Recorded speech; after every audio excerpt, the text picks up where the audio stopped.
Basic Education Minister Angie Motshekga has been the least trusted senior government official among South Africans for 3 weeks running. That's according to a survey by Ask Afrika.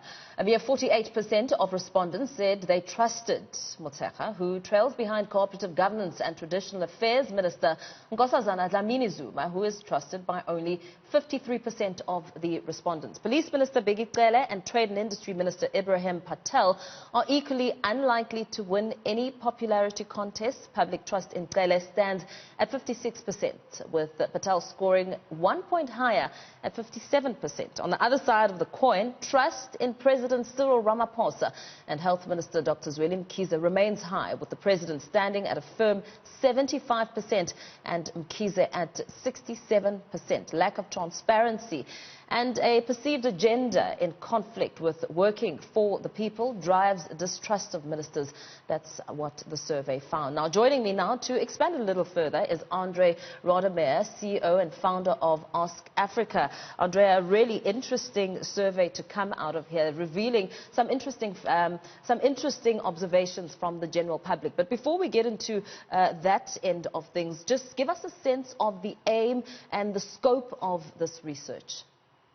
Hello, Paul. So the reason we started it right at the beginning of lockdown was to give a voice to citizens. At that point, there was so much social media scaremongering going on. There were messages from our political and scientific leaders, but there was no one representing the citizens as such. So we thought, let's start a weekly survey with core questions on sanitation behaviors and elements around COVID.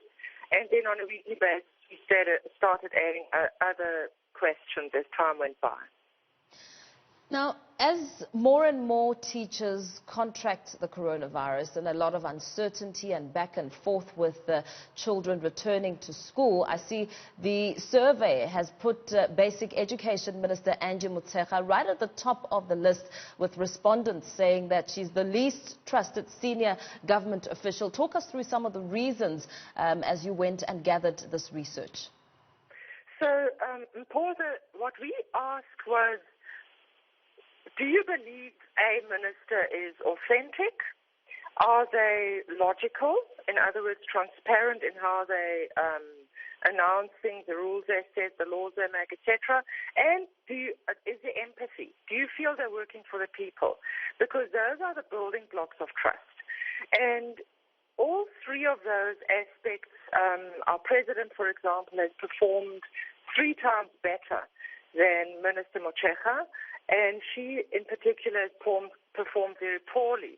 If we look at the differences in who rated her as such, we could see a very clear difference in how women rated her and how the youth rated her. So in effect, the two parties who are most affected by her performance are women as mothers, possibly, and the youth who are in schools or centers of higher education. And those two demographics have driven her very poor rating. As you speak demographics and break down gender, we also know that age was a big factor here when it comes to, for instance, as you mentioned, the president being a true public servant and being trusted. As we speak and assess the different age groups, what were some of your findings? So it looks like the respondents that are 65 years and older are managing the best during this pandemic. And it makes sense. In a sense, they have not been affected by not being able or being allowed to work. And they would have been set up either through Ubuntu, through family members, or by their savings. I thought it was quite interesting because the older group, in a sense, is the most at risk through this pandemic physically, but emotionally, mentally, they've been coping best, whereas the youth have been absolutely fearful, and their fear of COVID has been higher than any other group. And trust levels have remained relatively consistent for our health minister, Dr. Dlamini-Zuma. What were some of the findings on his front? So he stands highly trusted and respected. He's seen as being very logical, as being for the people. Another trend that I also think affects his ratings is that we've seen amongst citizens over the last week or so that citizens are saying maybe the politicians should talk less to us than scientists or NGOs or even churches. Very interesting that citizens are saying they place less trust in even traditional healers who have always been a very respected stakeholder group. They want to hear from scientists, and that, of course, puts Minister Mkhize in a very strong position because he himself is a doctor. He is surrounded by very powerful scientists, and that's really the stakeholders or leaders which our citizens want to hear from at the moment. And when it comes to the perceived levels of authenticity and perhaps a trend you may be noticing as the decline happens for ministers like Nkosazana, Dlamini-Zuma, I see on the list also as Bheki Cele, as well as Trade and Industry Minister Ibrahim Patel, what were the interesting findings for them? So the background to their ratings are inevitably in how they've affected the lives of the people. And if we look at Minister Mkhize, for example, the levels of trust which citizens have that they will be protected by either the police or the National Defence Force has dropped by about 30%. So we only have I think it's 11% of our citizens that actually feel protected by the police or the National Defence Force. That clearly would have affected Minister Cele's ratings, where in the case of Minister Patel, similarly, the ratings have been very low for how the government has been supporting small businesses, whether it makes sense to have rules around takeaways, tobacco. Tobacco has great support, but, items of clothing, etc. So, in effect, the minister's ratings are always affected by how they affect the lives of people. And when it comes to the financial and the emotional well-being of the respondents, as well as how communities are feeling during this time, what were some of those interesting findings?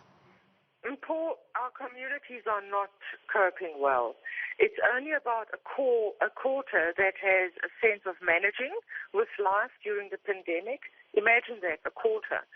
The lack of food is huge. Only about 18% feel strongly that they've received food parcels, etc. So the emotional well-being is very low. We've also measured how our citizens have been transiting through this trauma, in a sense, and only 22% are accepting life in the new normal, where 34% are still struggling and sad and depressed and just very affected by all the uncertainty.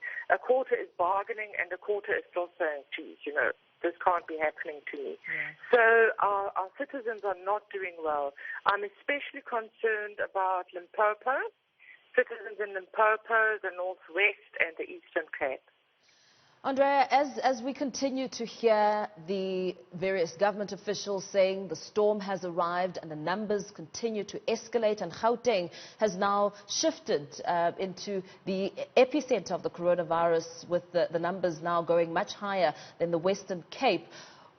Overall, what was the outcome or perhaps the conclusion of your findings that in a way should steer the country forward in terms of becoming the solution rather than the problem? So it's all about personal agency, Paul. We cannot expect lawmakers to manage our lives and health, and citizens are very much in support of that. But in COVID, we've known from the beginning that it's the 30% of citizens that don't hold to the rules that are putting everybody at risk. And, rules like having to fill up taxis or behaviors are not good. That drives all the wrong behaviors and actually will cost lives. We've measured that the deep rural citizens are least likely to stick to the sanitizing behaviors, whilst in the metros they actually do.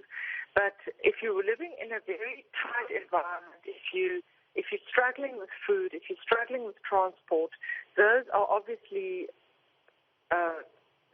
contexts that make it difficult for you to stick to the basic rules of sanitation. Absolutely. Thank you so much for your time. We're going to have to leave it there. Andrea Rademeyer, CEO and founder of Ask Afrika. Some interesting information coming out of that survey, which reveals the trust levels of government ministers and, of course, the financial, emotional and psychological impact of the coronavirus.